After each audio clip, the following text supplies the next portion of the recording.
Sí, gracias. ¿Listo? Si gustan, Arturo, apagamos un momento los micrófonos y ahorita, conforme les toque, lo pueden prender. Sí, gracias.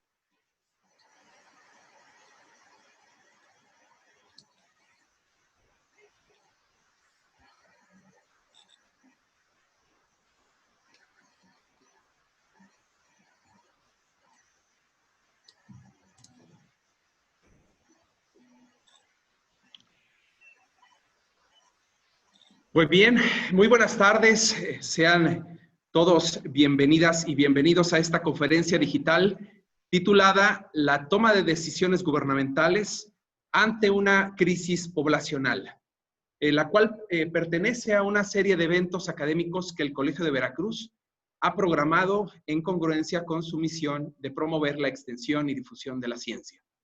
Pues bien, en esta tarde tengo el gusto de compartir esta mesa virtual con dos miembros del claustro del Colegio de Veracruz, quienes estoy seguro no solo compartirán sus conocimientos, sino también sus experiencias, ya que ambos tienen una amplia trayectoria en el ámbito público, específicamente en lo relacionado con la elaboración de políticas públicas y la toma de decisiones durante momentos de crisis, que es el tema que hoy nos une. Bueno, antes de iniciar con la presentación, me permito solicitar amablemente a quienes nos acompañan en esta tarde, desactivar sus micrófonos para evitar ruidos dentro de la sesión. Así también quiero comentarles que es una conferencia grabada, todos los programas que el colegio ha transmitido se han hecho en vivo y son grabadas para posterior publicación en las diferentes redes y que otras personas tengan la oportunidad de poder visitarlas. Bueno, pues bien, me permito presentar a mis compañeros leyendo una breve reseña curricular. En primer término, quiero presentar al maestro Lauro Rodríguez. El maestro realizó estudios de licenciatura en Economía en la Universidad Iberoamericana y Derecho en la Universidad Veracruzana. Tiene diplomados en Derechos Humanos por la Universidad Anáhuac, en Prospectiva y Teoría de Escenarios por la Universidad Iberoamericana, en Gestión Curricular por la Secretaría de Educación de Veracruz y en Calidad Educativa por la Benemérita Escuela Normal Veracruzana. Tiene maestría en Administración Pública en el Instituto Politécnico Nacional y en Relaciones, y una maestría en Relaciones y Negocios Internacionales por el Colegio de Veracruz. Es doctor en Administración Pública por el Instituto de Administración Pública de Veracruz.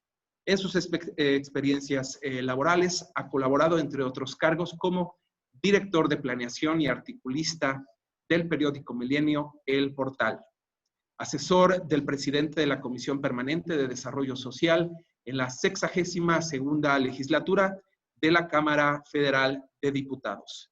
Secretario técnico del presidente de la Comisión Permanente de Educación y Cultura del Congreso de Veracruz. Así también ha sido asesor del presidente de la Junta de Coordinación Política del Congreso de Veracruz durante el año 2005 y coordinador general de planeación y seguimiento de programas estatales y federales de Seguridad Pública de Veracruz durante los años 2003 al 2005.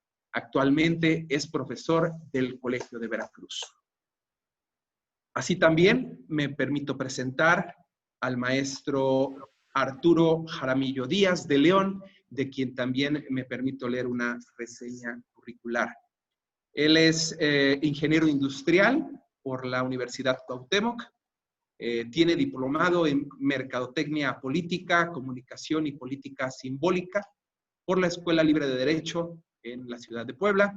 Tiene un diplomado en Análisis y Formulación de Estrategias Políticas por la Escuela también Libre de Derecho de Puebla.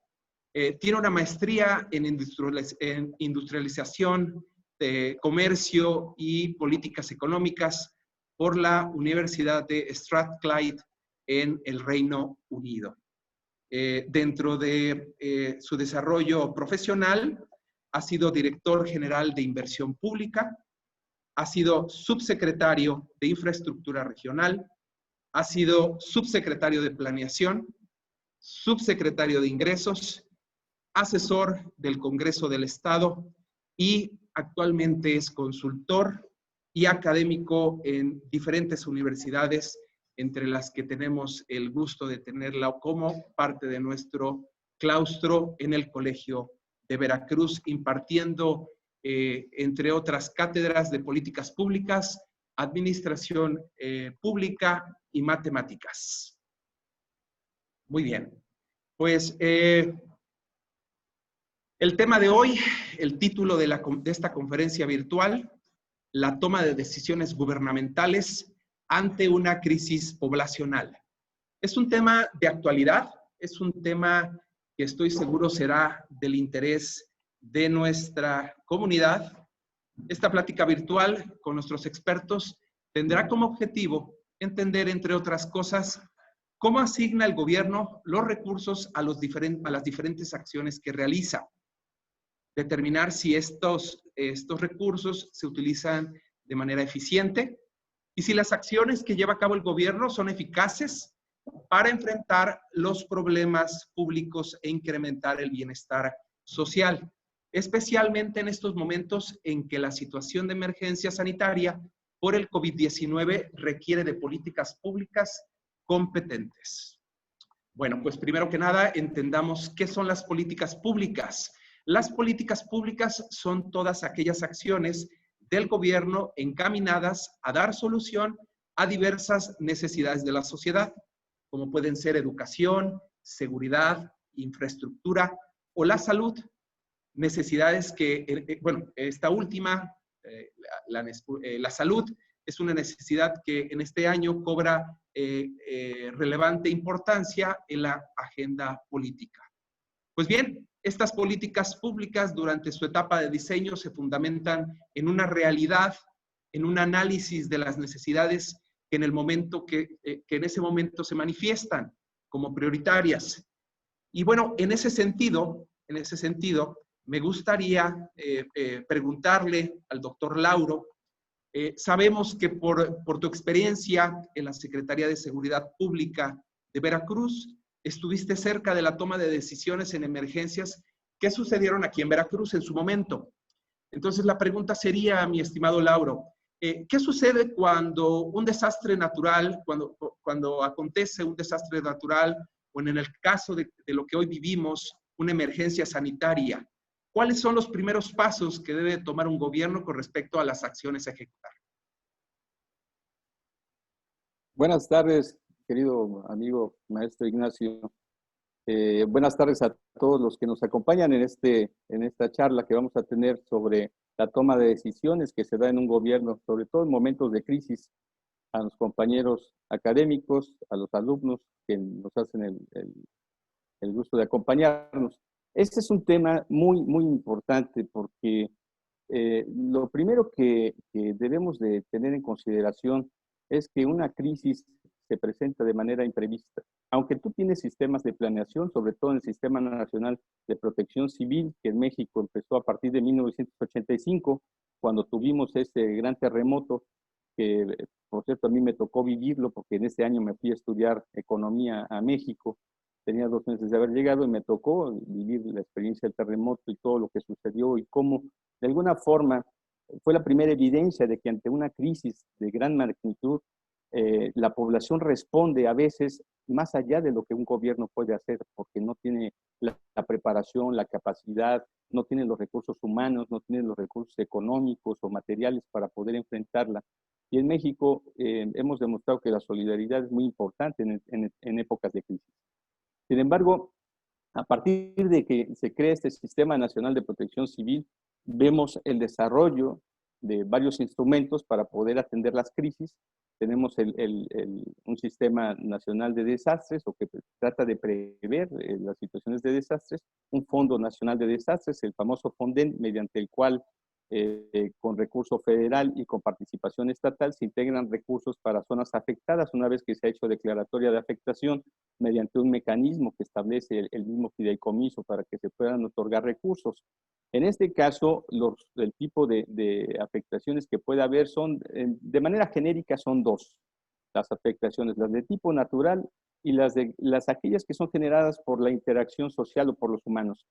En este caso, nosotros estamos viviendo una de tipo natural, es decir, una pandemia está considerada como un fenómeno natural, y, pero que tiene además efectos secundarios, es decir, una primera situación es el efecto de la contaminación y los daños en salud que puede tener, pero tiene otros efectos, y estos otros efectos también pueden ser catastróficos, los efectos secundarios. En el caso de esta pandemia hemos visto que el efecto inmediato tiene que ver con el peligro que corren las personas, la vida de las personas y la salud, y el otro efecto tiene que ver con el impacto económico que está teniendo la pandemia y que está generando también situaciones en donde la población se ve afectada, eh, sobre todo para poder subsistir en la pérdida de empleos, genera un impacto importante en la pandemia. Lo vemos en Estados Unidos, 40 millones de personas. Se estima que en México ya se perdieron 15 millones de empleos, sin considerar que más de 50 millones de personas viven en el subempleo o que no están dentro de la formalidad y que también carecen de ingresos. Entonces, tenemos efectos diversos. Lo más importante ante una crisis, y eso yo lo aprendí de una manera, digamos, que no lo esperaba, porque nadie espera eventos catastróficos.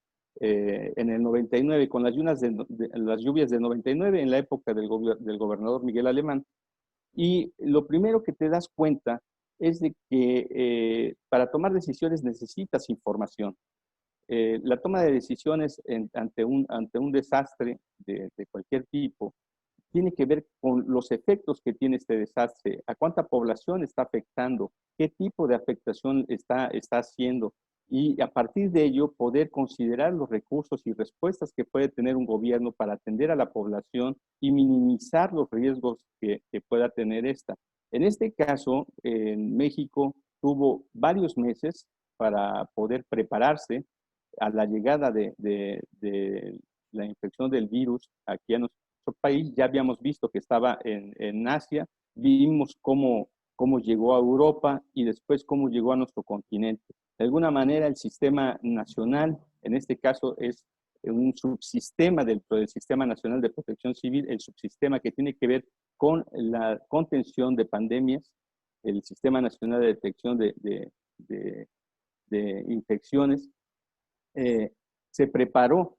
Sin embargo, aunque tú te prepares, aunque tú tengas planeado cuál va a ser la respuesta de tu gobierno, la realidad se impone. Es decir, una vez que llega la crisis a establecerse, las cosas no suceden como uno las plantea. Y aquí es donde entra mucho esta famosa frase de que una cosa es la planeación que haces en el gobierno en términos de política pública, de estrategias que vas a hacer para cualquier tema que vayas a tratar, y otra cosa es la instrumentación de esa planeación. Y en el caso de una emergencia, como participan, sobre todo en esta que es general, es decir, la población posiblemente afectada son 130 millones de mexicanos, el número de personas que participan es un número amplio, muy alto, y eso implica que la toma de decisiones va escalonada y obviamente tiene sus dificultades. ¿Por qué? Porque requieres un sistema de información. En el caso sanitario hay alrededor de 20.500 unidades de salud que son las que están alimentando de información al Sistema Nacional de Emergencias en materia epidemiológica, y que obviamente llevan un desfase en la entrega de información, y ese desfase es el que nos presentan todos los días en las conferencias, y lo hemos visto que en el día más álgido, que fueron más de 1,000 muertes que se tuvieron, pues en realidad no murieron 1,000 personas ese día, sino que en ese día se actualizaron los datos y el registro actualizado a ese día fue de 1,000 personas fallecidas, aunque muchas de ellas habían fallecido durante días anteriores. Esto te habla del desfase de la información y de la toma de decisiones, lo cual se dificulta porque no tienes información exacta de qué está sucediendo en este momento, y tú necesitas esa información para tomar decisiones. Entonces, yo creo que lo primero que debemos de tener en una crisis como esta, en términos de política pública, es allegarnos de un sistema de información que nos permita tomar decisiones. Yo creo que hasta aquí dejaría esta primera intervención para continuar con esta plática. Bien, muchas gracias, Lauro. Entonces, en esta tu primera intervención queda claro que para la elaboración de acciones, en este caso políticas públicas, programas, se necesita tener una base que es la información y esa debe ser pues veraz y pronta, ¿no? Debe estar, tener la información clara. Muy bien, gracias, mi estimado Lauro. Por otra parte, un elemento fundamental en el desarrollo de las políticas públicas es la programación presupuestal de las mismas. En ese sentido, me gustaría preguntarle al maestro Arturo Jaramillo, quien tiene una amplia experiencia en este tema. Maestro Jaramillo, sabemos que el presupuesto se aprueba anualmente por parte del Congreso de la Unión. ¿Qué sucede cuando se presenta una contingencia como la del COVID-19, que no estaba presupuestada o eh, recursos tan altos, tan demandantes como los que se necesitan en este momento, pero que necesariamente se debe atender? ¿Cómo es este proceso? ¿Qué sucede en estos casos? Buenas tardes a todos. Mira, te empezaría diciendo que, como bien comentó el doctor Lauro Rodríguez, la parte de recibir una noticia que hay una pandemia, que debo señalar que no está preparado los fondos de infraestructura en este sentido, porque pues básicamente fue una crisis del sistema de salud. Normalmente nosotros estamos acostumbrados a tratar con desastres naturales provenientes de algún fenómeno climatológico, de algún sismo, alguna inundación, alguna surada, alguna afectación en el sector primario, pero jamás en el tema de salud. Y eso puso en evidencia pues una óptica que tiene que ampliarse. Se habló ahora de actividades esenciales y no esenciales para que no hubiera un contagio. Yo creo que eso también se tendría que trasladar inclusive a la elaboración de presupuestos. ¿Qué posible acción u obra puede ser detenida para poder estar distrayendo recursos para atender la pandemia? Acuérdense que los recursos son limitados, son finitos. Prácticamente en un presupuesto estatal, el 90% de los recursos provienen de la federación y casi todo viene etiquetado. ¿Qué es lo que pasa? Que cuando hay una situación como la que estamos padeciendo ahorita, pues las autoridades, los tomadores de decisiones se sienten con una limitación muy fuerte porque por un lado quieren apoyar a la población, pero por otro lado tienen que cumplir con la normatividad que tiene el manejo de recursos. Cuando uno hace un presupuesto, pues uno trata de apegarse a los planes de desarrollo que han puesto como la referencia de lo que es la propuesta del gobierno durante toda su gestión. Ningún plan que yo tenga conocimiento viene especificado alguna herramienta o alguna metodología que acatar cuando exista un desastre natural. Entonces, siempre se planea sin considerar este tipo de situaciones. Y eso, de alguna forma, tiene su respuesta en el manejo presupuestario y financiero que tienen todas las haciendas, tanto locales, municipales, federales, estatales. Todos tienen una dificultad para poder estar moviendo el recurso y atender de manera inmediata los requerimientos que la población está necesitando. Sí creo que hay una gran limitación en cuanto a la normativa, el marco jurídico vigente. Se hizo una ley de disciplina financiera para los estados y municipios, donde inclusive se les propone empezar a hacer una reserva financiera para ellos tener recursos para una emergencia o una atención a un desastre. Pero cuando vemos este tipo pues de retos, como lo que está sucediendo con el COVID, y donde los recursos son limitados y donde no hay una coordinación porque no lo sabe el presidente municipal, ni el gobernador, ni el gobierno federal, cómo estará atendiendo, y pareciera que cada quien atiende como mejor puede sus esquemas porque no están trabajando de manera coordinada. Y la forma de estar atendiendo una pandemia o un desastre como lo que estamos viendo, bien lo comentó el doctor Rodríguez, pues tiene que haber una fuente de información, unos órganos, creo que bien coordinados entre las distintas autoridades, y sí tiene que haber mucha participación ciudadana. La parte de la participación en estos momentos pues debe ser muy importante y se tienen que buscar sus espacios. Espacios que también tendrían que tener su posibilidad de que haya recursos públicos destinados a que este tipo de participación ciudadana se pueda dar de manera mucho más efectiva. La parte de la elaboración de los presupuestos que se hacen con un año de anticipación, normalmente se aprueban a finales de año, pues tendría que tener una redacción que apoye el tema de la utilización de recursos públicos para la atención y que haya la completa aceptación de todas las autoridades cuando se estén dando este tipo de condiciones. Sí creo que nos falta un marco jurídico que pueda avalar con esto. Sí creo también que existan herramientas de participación ciudadana para que también acompañen al gobierno en la toma de decisiones. Sí creo que este tipo de experiencias que estamos tomando requiere una revisión completa, porque definitivamente el plan nacional y seguramente algunos estatales van a sufrir una modificación significativa en la planeación que tuvieron al principio de su gestión. Y tendrán que reorientarse y tendrán que adecuarse y tendrán que ajustarse a la nueva normalidad, como le están comentando ya muchos.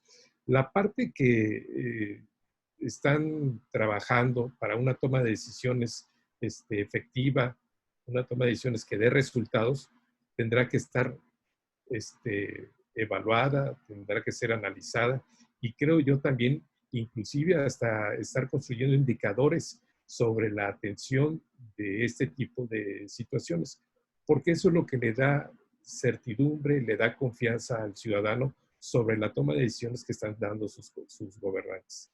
Lo que sí puedo apuntar en el tema presupuestal es que tenemos una bolsa finita, hay recursos limitados, muy limitados, para poder movilizar de un tema a otro. La mayor cantidad de recursos está destinado a nómina. Yo creo que está alrededor del 30 al 35% de recursos públicos de los presupuestos en general destinados a nómina. Es un tema que tendríamos que estar revisando. La forma en que estamos prestando servicios, cómo los vamos a empezar a prestar. La parte de la recaudación es importante porque en estos momentos, cuando nosotros tendríamos que estar teniendo medidas contracíclicas por la paralización de la economía, es cuando de mayor exigencia se genera para el gobierno en su toma de decisiones. Y esto nos remite a una serie de toma de decisiones que va desde la recaudación, la asignación y la ejecución en tiempo y forma de todos los recursos para que estén atendidos los sectores más necesitados. El caso del COVID, en este caso, que está trasladándose la crisis sanitaria a una crisis económica, donde no hemos podido establecer una ruta de amortiguamiento de lo que pudiera ser una gran recesión, requiere de una serie de instrumentos que tienen que ponerse de acuerdo todas las autoridades de todos los niveles de gobierno. Para mí es inclusive un tema de poder combinar, mezclar, asumir responsabilidades perfectamente coordinadas para atender esta pandemia con sus efectos tanto sanitarios como económicos en los tres niveles. Eso significaría que en determinados casos, desde mi punto de vista, se tendrían que juntar los tres presupuestos para ver qué es lo que se puede estar haciendo, ¿no? Ese sería mi comentario. Muchas gracias, maestro Jaramillo. Le agradezco mucho sus comentarios. Y bueno, quisiera plantear ahora una pregunta para el doctor Lauro Rodríguez, quien ha tenido experiencia en los temas de contingencia, en los temas de emergencia, específicamente en su momento fue el tema de seguridad pública. Pero bueno, la pregunta sería, doctor Rodríguez, ¿qué importancia tiene el sistema de comunicación en una emergencia como la que estamos viviendo durante la pandemia, como la del COVID-19? ¿Qué importancia tiene la comunicación social? Bueno, este es un tema fundamental porque la comunicación, digamos, en términos de gobierno, tiene que ver con dos sistemas de comunicación. Uno tiene que ser un sistema de comunicación interno, es decir, en las unidades de toma de decisiones, en las diversas dependencias que van a participar en la atención de la emergencia, en la atención de la población. Hay un sistema de información que debe de estar permeando la toma de decisiones, es este sistema de comunicación interno. Y por otro lado, hay un sistema de comunicación externo, es decir, dirigido a la población, para que la población pueda saber los pasos que va a seguir el gobierno en términos de su atención y que pueda, a su vez, organizarse de tal manera que contribuya a que el efecto del desastre no se incremente, sino que se minimice. De ahí que es sumamente importante que ante una crisis tengamos primero lo que decía, un sistema de información para saber qué sucede y a partir de qué sucede, qué efectos esperados se tienen, a partir de la información se puedan analizar, se puedan hacer proyecciones sobre el impacto de la emergencia y a partir de eso se establezcan las necesidades y recursos que se van a orientar hacia la población.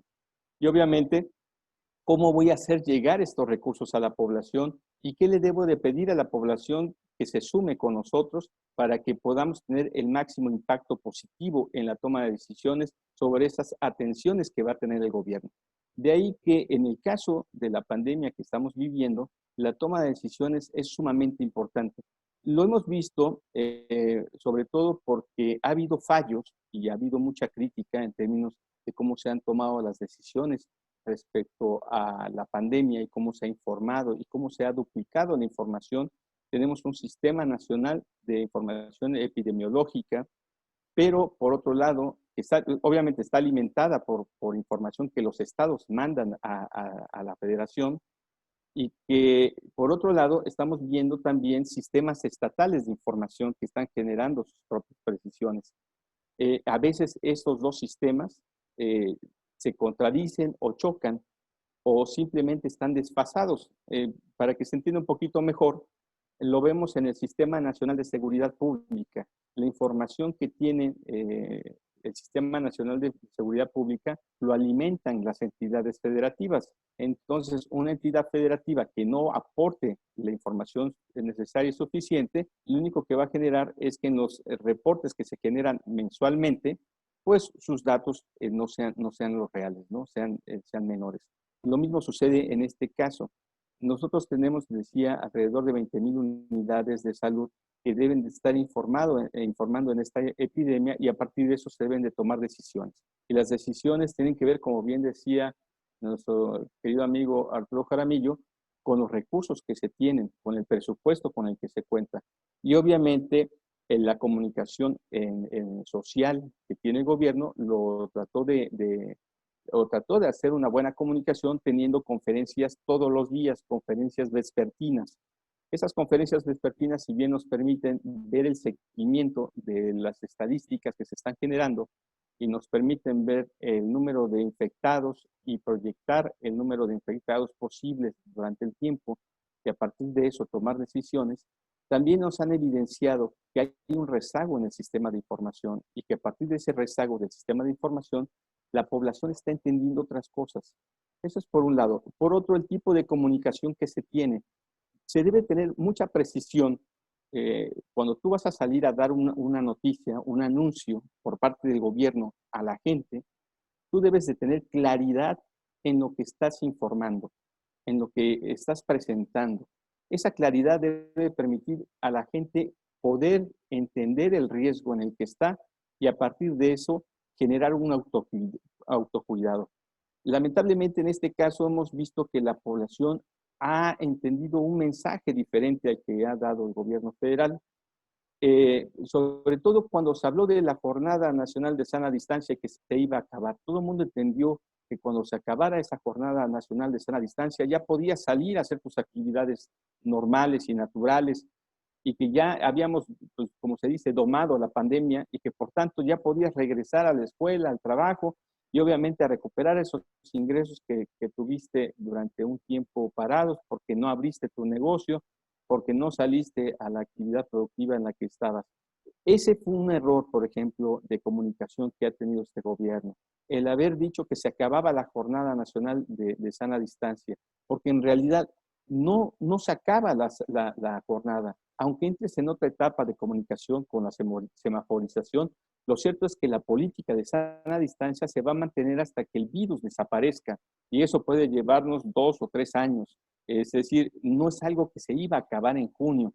Sin embargo, la población, ante un sistema de comunicación deficiente, entendió otra cosa y obviamente eso dificultó la posibilidad de que pudiera sentir el riesgo real de la contaminación que puede tener este virus. Por eso es sumamente importante. El otro ejemplo que vemos de toma de decisiones en materia de comunicación que tuvo un efecto contrario es el de los tapabocas.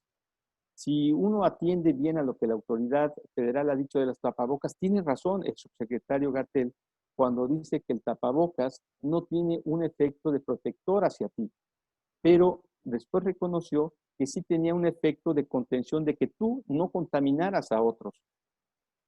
¿Qué podemos concluir? Que al final de cuentas el tapabocas sí es útil.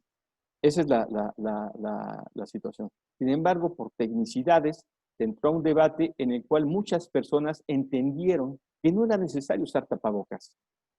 Y eso generó una contradicción. Cuando tú generas contradicciones de comunicación social en la población en primera instancia, pero no solo eso, sino entre los gobiernos, es decir, cuando un gobierno dice, no, en lo que está diciendo el gobierno federal está equivocado, yo no voy a seguir esos lineamientos, ya tenemos un problema. De ahí que lo comentaba, el problema que tenemos es como un desastre nacional. Debería de estar enmarcado dentro del Sistema Nacional de Desastres y subparticularizado con la contención de una pandemia, es decir, un desastre natural que tiene que ver con una epidemia o un virus. Y obviamente no se tomaron ese tipo de decisiones. Deben de incorporarse otras visiones, no solamente la visión del sector salud. Es muy importante la visión del sector salud, pero no debe ser la única. ¿Por qué? Porque el impacto que tiene esta pandemia es desastrosa. Tan es desastrosa que el impacto económico es sumamente alto. Es decir, estamos previendo que no crezca en este año el país alrededor de 8 puntos porcentuales del Producto Interno Bruto. Si vemos las peores crisis, por ejemplo, la de 2005, de inicio de 2005, no llegamos a eso. Si vemos en el periodo de los años 80, las caídas fueron de 2 hasta 3 puntos del PIB, no de 8. En este caso, no es culpa del gobierno que caiga 8% del Producto Interno Bruto, eso hay que aclararlo. Esto está sucediendo a nivel mundial, no solamente a México. Es derivado, es un impacto secundario de la crisis epidémica, el impacto secundario es económico. Entonces, obviamente tenemos que tener esta consideración de que la comunicación que tú hagas en términos de cómo vas a operar tu sistema de atención poblacional debe ser sumamente preciso. Hoy por hoy, el semáforo, poca gente lo entiende, cómo se va a aplicar, cómo se está aplicando. Y mucha gente, cuando no debería de estar abriendo sus negocios, los está abriendo. Ahí es donde vemos las confusiones. Entonces, obviamente, repito, el sistema de comunicación social interno y externo debe de ser sumamente preciso. ¿Qué es lo que debemos entender ante esta circunstancia? Es que ningún gobierno está preparado para tener todas las cartas en su mano y poder tomar todas las decisiones que sean las adecuadas.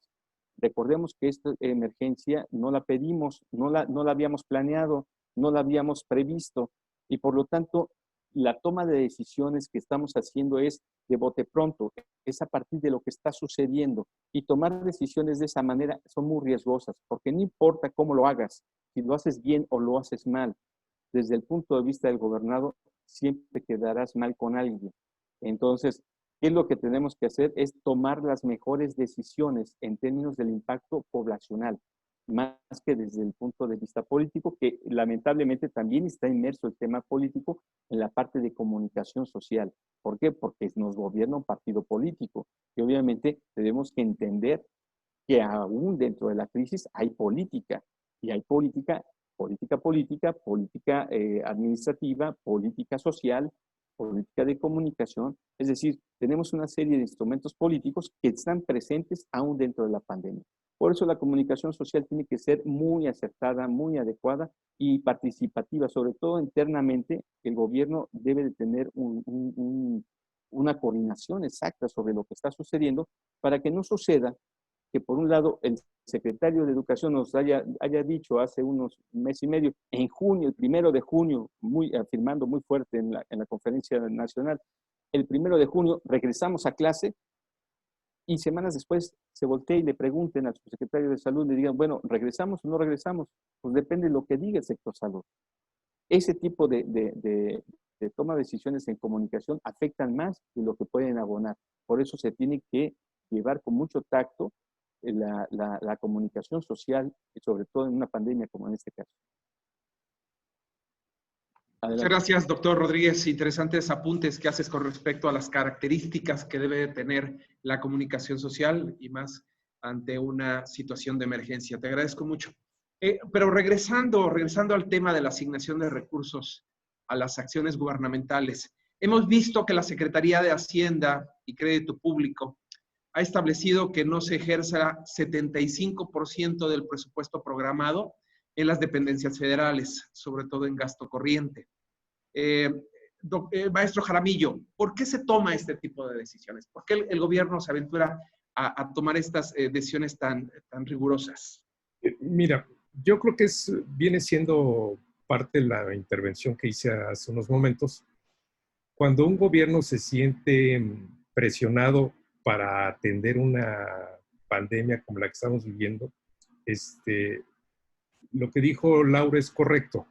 Hay una improvisación superior en la toma de decisiones. Y eso es precisamente lo que se refleja en la asignación de recursos, en el movimiento de recursos financieros de un sector a otro. Ahorita en la decisión de dejar con el 75% menos en los presupuestos a todas las dependencias, pues habla de que no les alcanza el dinero. Debe haber unas prioridades adicionales que está teniendo el gobierno federal para atenderlas junto con la pandemia. Eso me queda claro. Y esa parte se presta a que haya una serie de visiones, unas favorables, otras desfavorables, sobre este tipo de toma de decisiones. Lo que es claro es que se hace de manera arbitraria, se maneja en un entorno de alta incertidumbre e inestabilidad. No se tiene una planeación sobre cómo se tiene la pandemia, y cada quien se gasta el dinero como lo considera de mejor forma. Cuando no tenemos una normativa, cuando no tenemos las herramientas para atender esto, pues se genera una serie de situaciones que para algunos podría ser una toma de decisiones errática, para otros pudiera ser atinada, y ese debate solamente se da hacia el futuro, porque dependiendo de los resultados vamos a ver qué bando es el que está en lo correcto. Lo que es cierto es que en este momento no tenemos instrumentos, no tenemos el suficiente recursos financieros para seguir con nuestra planeación original. No tenemos los mecanismos para poder darle de herramientas adicionales a los municipios o a los estados. Hay una serie de situaciones que hacen que exista, pareciera, una parálisis institucional o gubernamental. Hay algunos presidentes municipales que pueden poner sus pabellones esos para sanitizar, otros regalan cubrebocas, otros podrán estar dando despensas, y cada quien atiende como considera pertinente y gasta el dinero como considera pertinente. Ellos, los gobiernos o los tomadores de decisiones a cualquier nivel, el dinero lo sienten como propio y lo atienden y lo asignan como propio. Entonces ellos Lo digo porque el gobernante cae en algunas situaciones que son de alta vulnerabilidad para su toma de decisiones. Algunos serán más fríos que otros, menos cercanos a la gente que otros. Habrá gobernantes que requieran estar cerca de la gente y a lo mejor teniendo apoyos adicionales a la gente, ellos creen que esta forma de superar la crisis o la pandemia o estos desastres que existen es la mejor forma, porque como dijo Lauro, pues se piensa más en la política que en la política pública, ¿no? Entonces, aquí la situación es que si nosotros podemos impulsar la creación de instrumentos con una normativa adecuada, con una participación ciudadana, pues nosotros podemos limitar este tipo de toma de decisiones discrecionales en una situación que efectivamente es difícil, pero lo mejor es que sea lo menos complicado para todos, ¿no? Porque cuando no hay una sociedad que pueda estar avalando la toma de decisiones, se convierte esto en otra crisis de carácter social. Y, por supuesto, tendrá crisis de carácter político, porque nuestro sistema está hecho para que pareciera que estamos pensando en la elección de cada, ahora 3 años, y no pensando en los resultados que debemos tener cada año, ¿no? Entonces, para mí sí es relevante el tema el presupuesto, de cómo estar ejerciendo los recursos y cómo estar asignándolos de una mejor forma de lo que se hace a la luz que vemos, ¿no? El 75% pareciera que es una parálisis del gobierno federal. Eso, si lo queremos pensar positivamente, pues eso es una respuesta al tamaño del problema que se puede avecinar. Hablo en términos económicos, que necesitan ellos tener recursos para que se inviertan en determinados sectores. No sabemos hacia dónde se están yendo, hacia dónde se están priorizando esos recursos, cuestión que genera, y me regreso a la pregunta que le hiciste al doctor Rodríguez, la comunicación es importante. Mientras no haya ese tipo de comunicación, vamos a suspender o vamos a recortar estos recursos para este destino específico, pues entonces la gente puede especular y puede pensar lo que sea, ¿no? Nunca se ha sabido si van a comprar pruebas, no se ha sabido si el equipo médico que se han hecho asignaciones extraordinarias está funcionando, porque ya las estadísticas o al menos las notas pareciera que no se utiliza todos los respiradores que se han comprado, ¿no? Y ese tipo de problemas que existen de comunicación despiertan una serie de especulaciones que no favorecen, vuelvo a repetir, la confianza y la cooperación y colaboración de la sociedad con la toma de decisiones de los gobiernos en distintos niveles, ¿no? Es lo que podría decir. Muchas gracias, maestro Jaramillo. Y bueno, planteo una pregunta para los dos. ¿Se han tomado las decisiones correctas para atender la emergencia epidemiológica en México, considerando lo que han hecho otros gobiernos en otros países? La pregunta para Lauro sería en términos de acciones, en términos de programas emergentes, y para el maestro Jaramillo sería en términos presupuestal. ¿Estamos haciendo la asignación adecuada? ¿Estamos haciendo los recortes adecuados? ¿Estamos haciendo la asignación, la repartición de los presupuestos adecuados? Lauro, te escucho. Bueno, fíjate que difícilmente vamos a poder comparar las políticas que toma un país respecto a otro, sobre todo porque la cultura, la idiosincrasia de los países es diferente y también porque la política pública que han llevado a cabo ha sido muy diversa.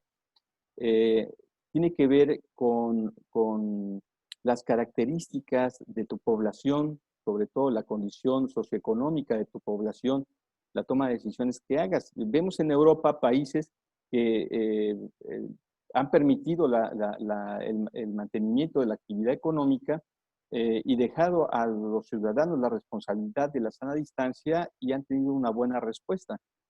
Hemos visto, por otro lado, otros países que son restrictivos en términos de derechos humanos sobre la posibilidad que la gente pueda transitar libremente y a pesar de ello, la pandemia se ha mantenido y ha continuado.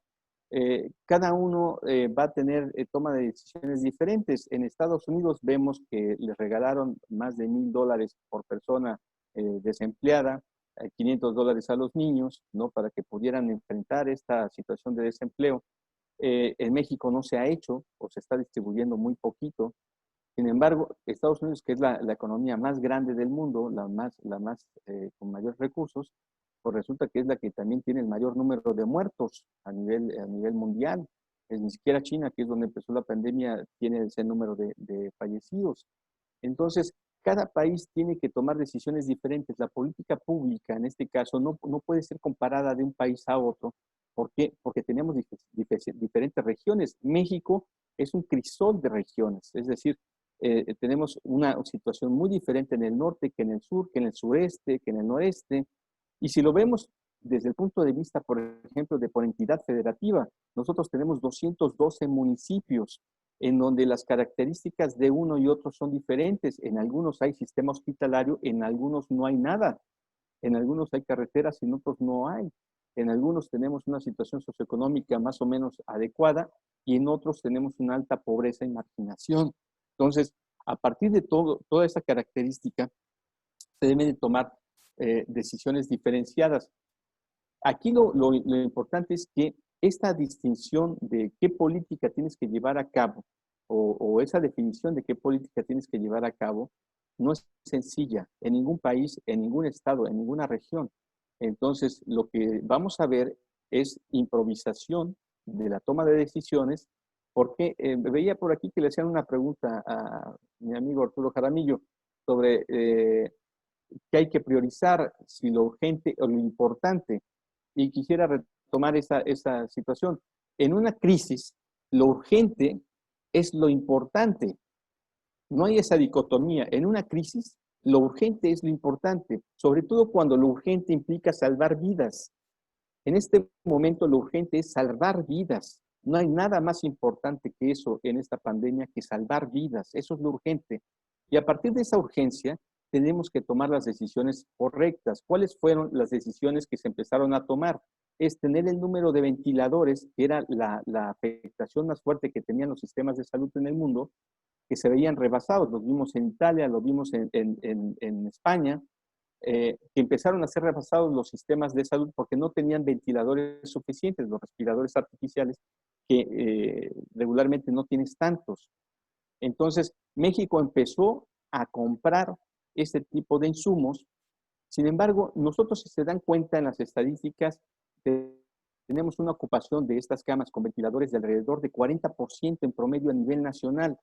Y entonces te preguntas, oye, algo está sucediendo aquí en México que no sucedió en otros países, porque a diferencia de esos países en donde se vieron rebasados la política sanitaria, aquí en México, de cada 10 personas que han fallecido, 8 nunca llegaron a un respirador.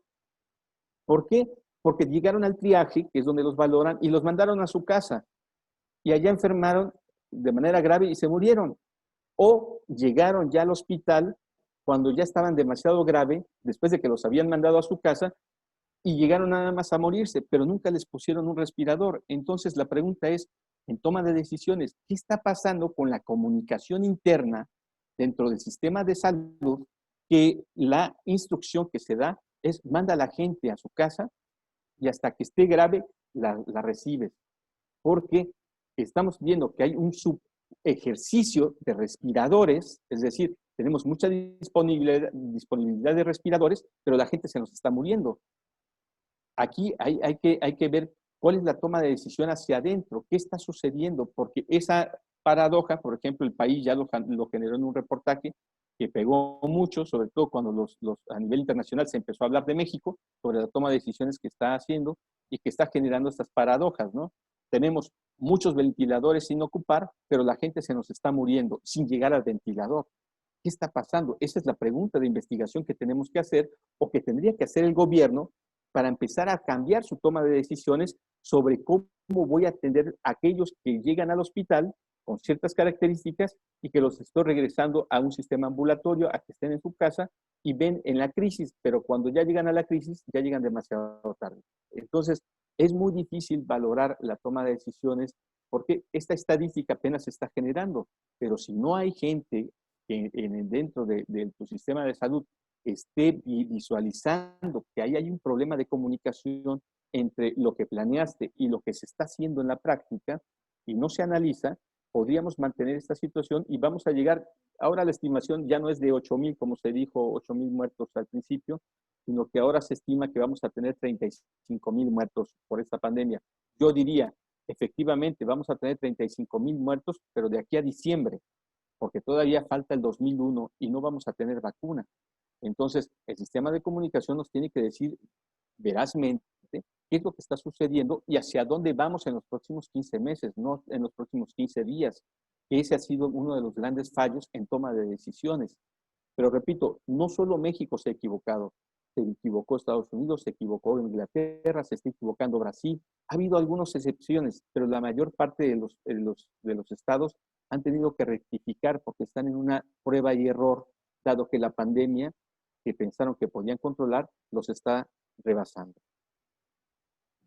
Muchas gracias, Lauro.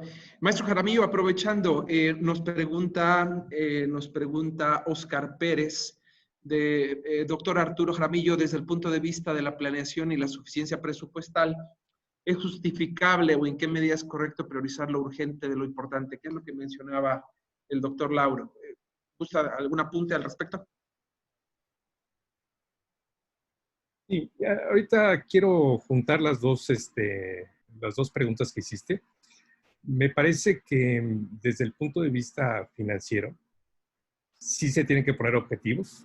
La parte que viene ahorita de la crisis económica, que ya Lauro dio datos de más de 15 millones de desempleados en la economía, yo creo que tendría que ser un propósito de todos los gobiernos estar viendo la creación o las condiciones para que se cuide, en primera instancia, se mantengan los trabajos y se puedan generar nuevos empleos. Va a haber una dificultad muy fuerte, pero creo que los recursos tendrían que estar orientados a esa parte. Se convierte en una prioridad, en algo importante. No es fácil y, por supuesto, la urgencia nos va a estar comiendo. Lo que se ha hecho con algunos programas en otros países de entregar recursos de manera extraordinaria per cápita o por familia, recursos líquidos para tener un ingreso o un apoyo al ingreso, pues ha sido una forma de ellos estar interpretando cómo estar ayudando de manera inmediata a estas familias que están padeciendo los estragos de esta epidemia. Efectivamente, hay cuestiones que tendríamos que estar revisando. Yo creo que el tema de un endeudamiento adicional para poder estar atendiendo de manera general estos esquemas, pues sí es una herramienta. La deuda pública es como el colesterol. Hay deuda pública buena y deuda pública mala. Solamente está en la forma de utilizarla. Yo creo que ahorita definitivamente endeudar a nivel federal, a nivel estatal y a nivel municipal es una alternativa que sí se tiene que analizar, por supuesto, para poder estar generando una medida que permita un colchón o una alternativa en nuestra economía ante una parálisis que no sabemos hasta dónde está llegando, ¿no? Se está hablando de que aquí en Jalapa, pues al menos unas 900 negocios no van a volver a abrir. Entonces, en el entorno que nosotros vivimos, sí hay algo que tendremos que estar revisando de manera puntual, colaborativa, propositiva, pues para poder estar saliendo adelante. Yo creo que el tema, por ahí vi otra pregunta del PBR. El PBR para mí es una extraordinaria herramienta, un enfoque de manejo de resultados.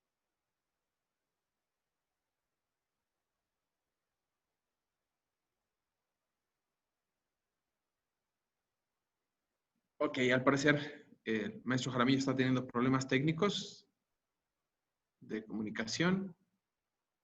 Creo que sí, ¿verdad? Tiene puesto Arturo, tienes puesto tu micrófono en apagado. Una disculpa. Sí. Lo que sí creo es que es una herramienta extraordinaria de manejo de recursos porque se enfoca a resultados con objetivos muy definidos. El tema es que no se puede utilizar en tiempos de crisis, pero un replanteamiento creo que pudiera ser en el corto plazo hacer algo, ¿no? Esas serían mis aportaciones, Nacho. Muchísimas gracias. Por aquí nos pregunta la maestra Bueno, Xochitl, la doctora Xochitl del Alba León. Hola, buenas tardes. En el contexto de las decisiones gubernamentales, ¿cuál es la opinión de los ponentes respecto al recorte presupuestal a la ciencia en nuestro país ante la pandemia? Siendo que el desarrollo científico podría ser uno de los puntos que fortalecerían el combate a la crisis. Laura, Arturo, adelante. Fíjate que, déjame comentar esto un poquito en términos de lo que a veces la gente no sabe lo que sucede en los presupuestos.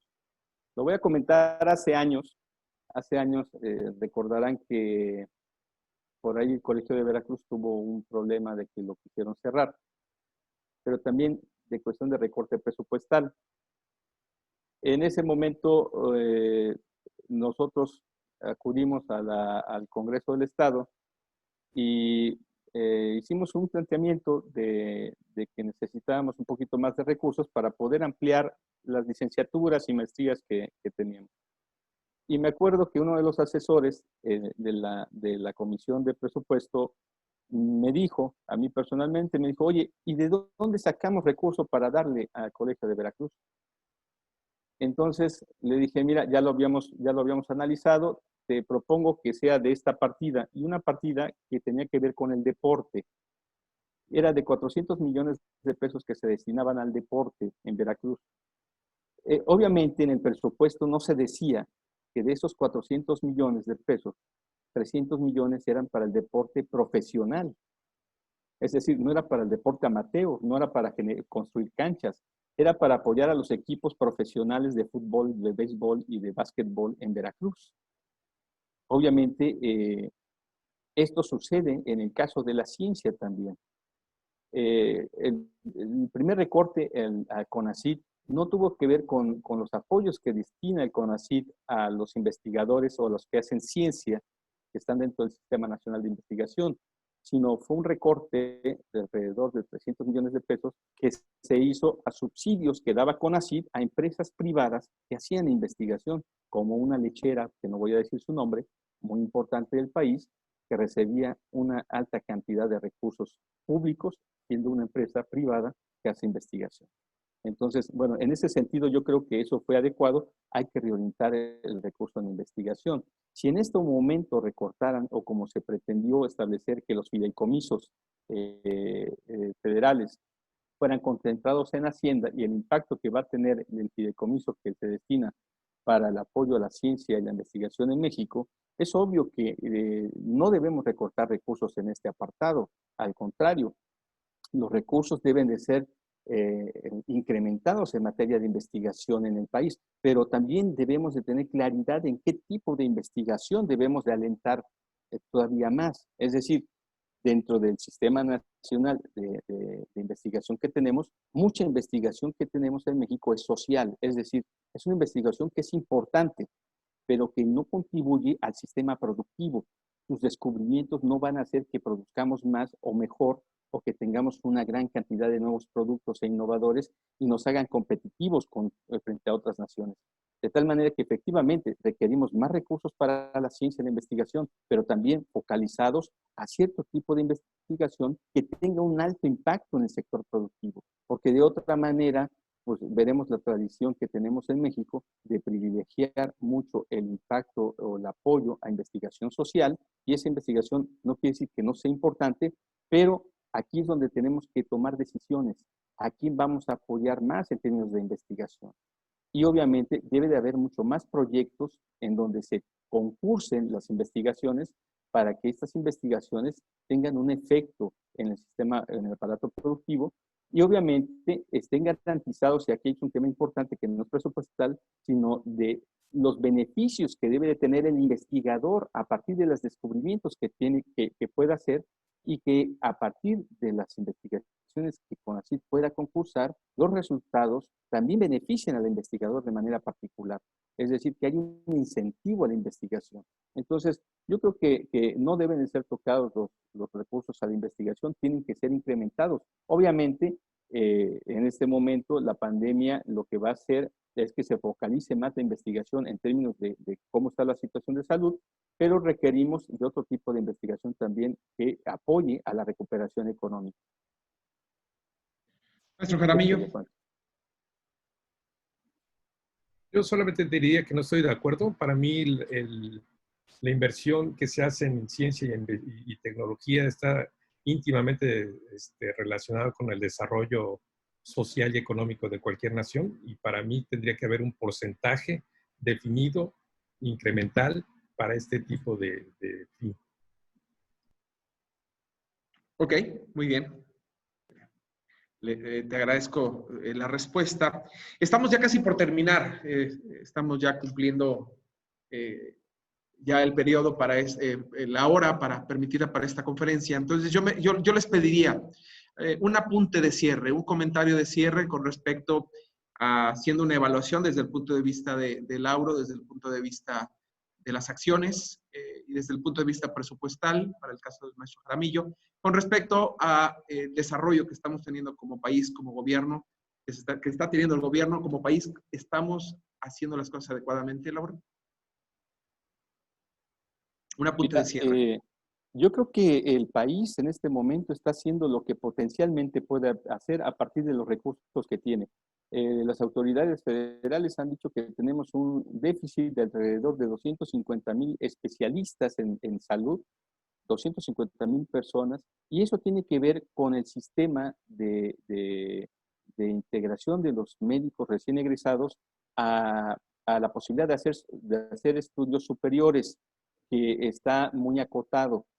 Tiene que ver con el número de plazas que hay a nivel nacional en los hospitales que tienen escuela. Es decir, los hospitales tienen residentes en donde se forman, pero tienen ahí un sistema escolar, están dentro del sistema escolar, y obviamente no hay para todos, hay una limitación. Voy a complementar esto con una pregunta que hace Olivia Palacios respecto a los médicos cubanos.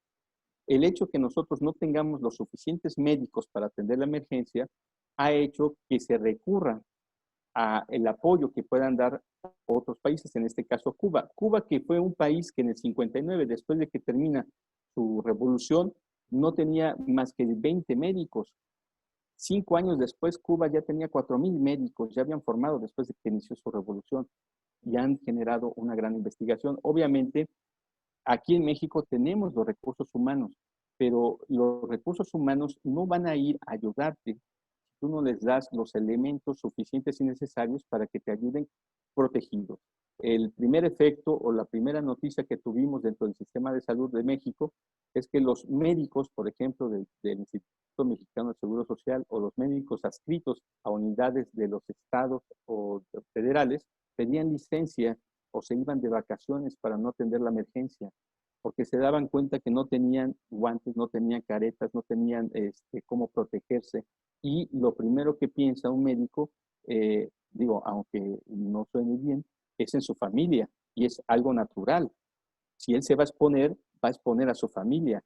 Por lo tanto, si el gobierno no me da los recursos para poder atender la emergencia, yo no puedo estar ahí. Es decir, un luchador, en este caso un guerrero, no va a ir a la guerra si no lleva los elementos suficientes para poder defenderse. En este caso es lo que vimos. Y vimos que tuvieron que hacer una convocatoria para contratar a médicos que no estaban dentro del sistema y poder capacitarlos. Es decir, esta enfermedad lamentablemente requiere un tipo de especialista que sepa intubar. Y aunque nos parezca a nosotros increíble, la mayoría de los médicos generales o médicos que tienen otras especialidades, no tienen esta formación. Aprender a intubar a una persona es muy especializado, y tenemos pocas personas o pocos médicos que pueden hacer esta actividad. sobre todo son los anestesiólogos, los especialistas en intubar. Por eso los anestesiólogos están en la primera línea de atención de COVID. ¿Qué es lo que sucede con el caso de los médicos cubanos? Obviamente que necesitamos esos médicos y necesitamos más. Aquí el problema, y lo refería también una investigación académica en Estados Unidos, decía, bueno, yo no puedo duplicar mi sistema de atención médica por una simple, sencilla razón. Yo puedo comprar en este momento, porque es una cuestión de presupuesto, puedo comprar 5,000 ventiladores para atender a la pandemia, a la gente que lo requiere. Pero yo no tengo el personal suficiente para que puedan estar viendo esos 5,000 aparatos, cómo están operando cuando está conectada una persona. Es decir, necesito miles de personas para atender esta contingencia y esos aparatos. De ahí que se requiere el mayor número de personas que estén preparadas. No es cualquier médico. Tienen que ser médicos que tengan cierta especialidad para poder atender estos aparatos. Y vimos que en el caso de los cubanos, en México, en el Distrito Federal, se les ha tenido que enseñar porque a pesar de que son buenos, no conocen la tecnología que se aplica aquí en México. Entonces, están en un proceso de aprendizaje también ellos. Necesitamos que más gente aprenda. Entonces, yo no veo mal que vengan a ayudarnos o que vengan médicos de otros países. El problema es, lo repito, la preparación y la capacitación que en la emergencia se vuelve una prioridad. Y cuando las cosas las hacemos a la carrera, pues siempre nos resultan a veces no muy bien, ¿no? Aunque tengan el mayor espíritu de colaboración en este momento. Muchísimas gracias, Lauro. Te agradezco mucho tu intervención y sobre todo el que nos hayas transmitido no solamente, decía yo al inicio, no solamente tus conocimientos, sino tus experiencias. Muchísimas gracias, Lauro. Arturo, antes de terminar, me están haciendo llegar una pregunta que se me hace muy oportuna. Me la están haciendo llegar por otro medio. Siento al chat de la conferencia. ¿Cómo se tendrá que presupuestar el próximo año, dada la pandemia? Pues se sabe que no habrá todavía una cura. ¿Cómo debería hacerse este proceso presupuestal para el próximo año?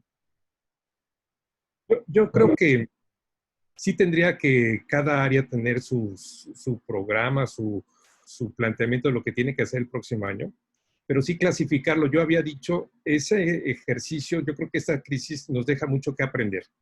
Y en el tema del manejo presupuestal, sí creo que tendría que tener esas consideraciones. Si esta situación se llega a complicar, ¿qué parte del programa es prescindible de cada dependencia?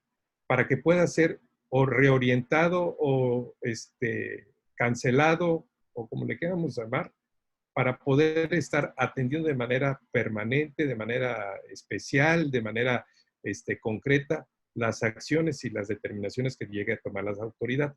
Yo creo que decir si una autoridad está tomando bien o mal decisiones, pues es muy aventurado porque es una crisis y seguramente nadie está preparado para eso. Efectivamente, lo que creo es que hay mucha conocimiento, mucha experiencia, mucha madurez de todo lo que estamos viviendo.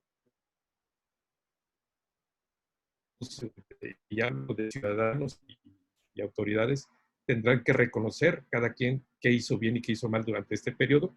Lo que toca el tema presupuestal, sí creo que tendría que haber ese ejercicio. Si la Secretaría de Salud está buscando invertir en infraestructura, pero llega a haber un tema como lo que sucedió ahorita, pues tendrá que saber qué infraestructura tendrá que cancelarse y tendrá que comprarse medicina o equipamiento, lo que sea, ¿no?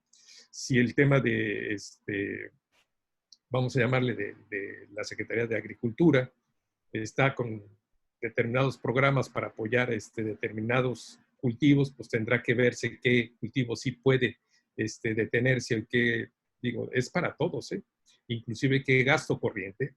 Hay programas que suman pues algún personal de manera temporal, también tendrán que verificar si eso aplica o no aplica, y creo que esa sería la consideración que sí tendría que venir inclusive dentro del decreto de presupuesto.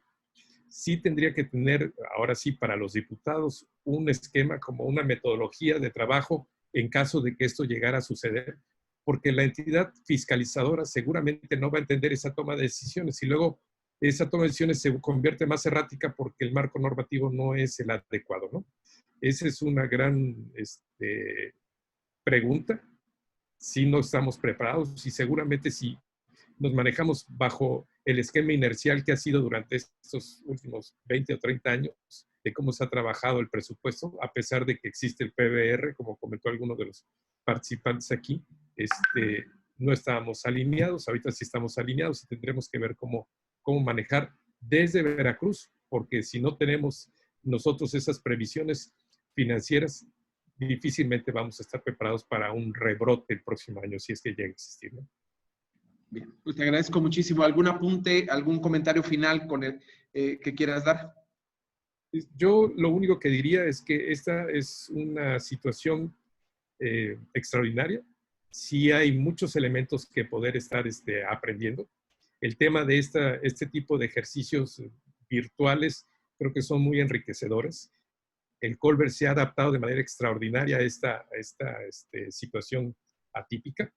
Y si nosotros desarrollamos esas habilidades, esas tecnologías y podemos incorporarlas a la forma de trabajo, creo que podemos ser mucho más eficaces y eficientes en la toma de decisiones.